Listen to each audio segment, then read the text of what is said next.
Nasa 10,000 pisong tulong pinansyal sana sa mga benepisyaryo na Assistance to Individuals in Crisis Situations o AICS. Malaki ang natatapyas dahil umano sa kickback na hinihingi ng ilang opisyal sa Iloilo City. Sinampahan ng DSWD ng mga reklamo sa Ombudsman ang 14 na opisyal ng barangay sa Iloilo City.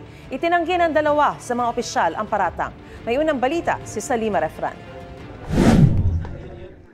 Dala ang bulto-bultong dokumento. Nagtungo si DSWD Secretary Rex Gatchalian sa Office of the Ombudsman. Pinangunahan niya ang paghahain ng DSWD ng mga reklamong graft, grave misconduct at abuse of authority laban sa 14 na mga kapitan, kagawad at iba pang opisyal at kawani sa mga distrito ng Haro at Arevalo sa Iloilo City. Ang AICS kasi o ang Assistance to Individuals in Crisis Situations, kinukurakot umano. Pagkatapos ng payout, pag uwi ng mga benepisyaryo, kinuwers nila yung mga benepisyaryo na kunin yung porsyento nung payout. Sa 10,000 na ibinigay sa kanilang tulong pinansyal, pilit kunin yung 8,000 hanggang 9,000. Ang natitira na lang sa kanila halos 2,000 or 1,000. This is something that we will take very seriously, no? Dahil itong ayuda, assistance that are supposed to reach the people who need it the most, kinakaltasan ng mga tao na hindi naman karapat-dapat kumuha ng porsyento. 16 na barangay raw sa Iloilo City ang sangkot dito. Ang mga biktima, mga may sakit o namatayan na nangihingi ng medical o burial assistance. Tinatakot pa umano silang tatanggalin sa listahan kung hindi magbibigay sa mga taga-barangay. Kalat-kalat yung barangay, 16.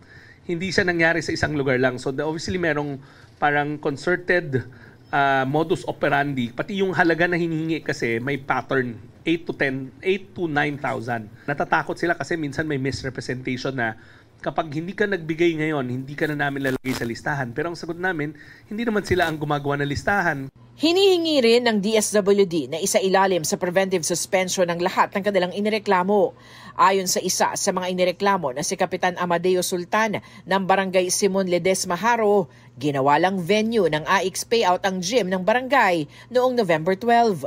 Ako na yung lugar, hindi kaya akong pumuluyo ang nag-payout. Limpyo konsensya ko, galing kay Guro mawian ko sa mga tao nga nakakilala sa akon. Dapat imbestigaran nila anay ako, antes ko nila husgaran. Nanindigan din si Barangay Quezon Arevalo Chairman Visamin Cañal na wala siyang kinalaman sa pangangalta sa payout. DSWD, una pa DSWD ng release ng kwarta.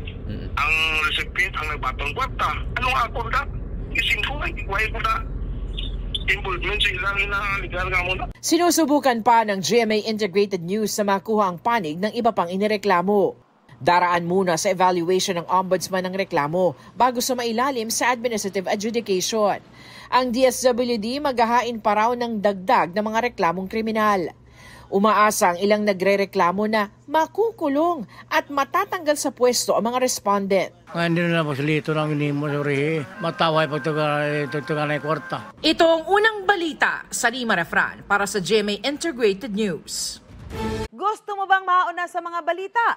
Mag-subscribe na sa GMA Integrated News sa YouTube at tumutok sa unang balita.